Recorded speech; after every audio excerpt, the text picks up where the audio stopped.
Gaddafi's scheme for a reformed and modernized Libya initially borrowed heavily from Egyptian President Nasser's socialism, a rather vague formula for a classless society grounded in Islamic principles. To this end, the government Arabized schools, social institutions and many private concerns and established a legal code based almost exclusively on the old regime, and particularly in the last 2 years, has begun to channel a substantial portion of its massive oil revenues into economic development and social welfare. National Intelligence Survey 49, Libya, Government and Politics, February 1974, page 7, para 5. Gaddafi is aiming at a classless society marked by social justice, equal opportunity, and a more equitable distribution of income. Many schools, hospitals, childcare centers and roads have been built and the welfare services expanded to a reasonable level. The corruption and patronage in the government that flourished under the monarchy has been largely ended, as has the tribally based administration. Local chiefs must now take competitive exams. The government has provided subsidies for housing and education but no money handouts in the Saudi Arabian fashion. National Intelligence Survey 49, Libya, Government and Politics, February 1974, page 22, para 5. Gaddafi is the charismatic force which pushes the rest of the council from one initiative to another. He has fired the imaginations of many young people and has won at least grudging respect from some members of the older, more cautious generation. His efforts to construct in Libya a state that is modern, militarily strong, socialist and Islamic, appeals to many Libyans, who acutely felt the Arab defeat at the hands of the Israelis in 1967. Gaddafi's preoccupation with Arabization and his expulsion of the Italians has also struck a responsive chord in most Libyans, who have developed a deep distrust of foreigners as a result of centuries of colonial domination. National Intelligence Survey 49, Libya, Government and Politics, February 1974, page 18, para 4. Although Gaddafi has won the Council's approval on most issues, he periodically has come up against overwhelming objections to his proposals and has had to back down. The most persistent cause of tension within the Council seems to center on Gaddafi's pro-Egyptian policies and his ultimate goal of forming a complete Libyan-Egyptian merger. National Intelligence Survey 49, Libya, Government and Politics, February 1974, page 19, para 2.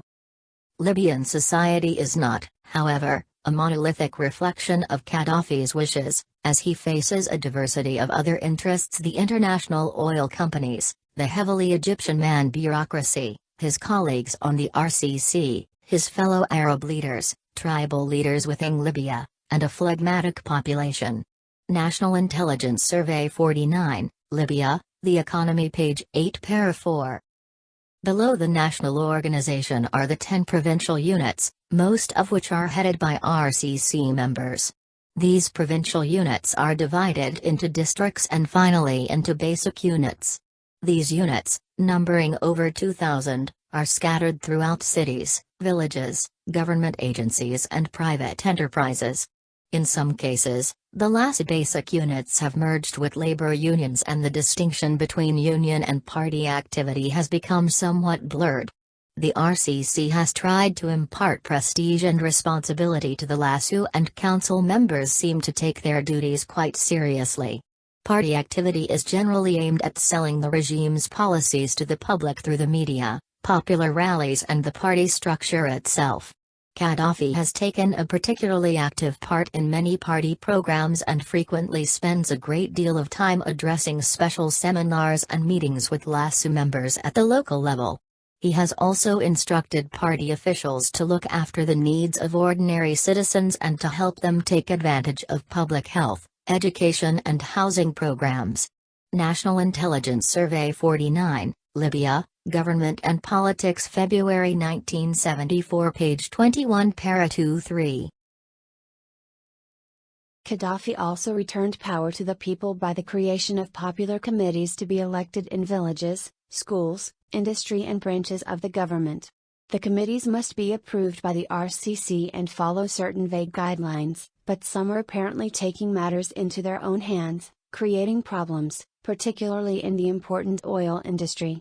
National Intelligence Survey 49, Libya, Government and Politics February 1974 page 23 para 1. Suffrage has been extended to both males and females. The RCC has carefully monitored each stage of these elections and has intervened on several occasions to prevent vote rigging and to ensure that all candidates meet nomination requirements. National Intelligence Survey 49, Libya, Government and Politics February 1974 page 22 para 4. The most bitter critics of the regime are found among conservative elements in Cyrenaica, particularly wealthy families, tribal leaders and former officials of the Idrisid monarchy. Under the old regime, these groups had considerable authority and prominence, but since the 1969 coup they have lost their influence and to a lesser extent their prestige. More importantly, they fear the RCC's campaign to discredit anyone suspected of corruption and other crimes committed during the monarchy. National Intelligence Survey 49, Libya, Government and Politics February 1974 page 27 para 3.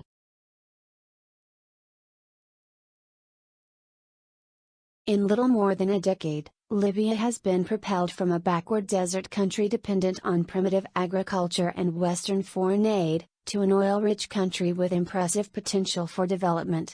During this short period of time, Libya has moved dramatically from a state of chronic deficit to recurrent surplus and from a position of an international borrower to one of an international lender. As of mid-1973, Libya's accumulated financial reserves totaled $3 billion, an amount sufficient to maintain present consumption and investment levels for well over a year. The country has experienced the most rapid growth of gross domestic product of any Middle East or North African country. National Intelligence Survey 49, Libya, The Economy page 7 para 1-2. The most important and successful government institution supporting agriculture is the Agricultural Bank of Libya, organized in 1957 to provide financing for farmers and cooperatives, selling to the users at much less than cost, often half the original price. The bank also offers short, medium and long-term loans, interest-free, to farmers for equipment purchases and for land improvement.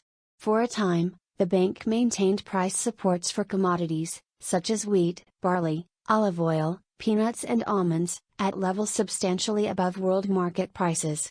National Intelligence Survey 49, Libya, The Economy page 9 para 6. By December 1970 all foreign banks had been acquired by the state. National Intelligence Survey 49, Libya, The Economy page 22 para 3.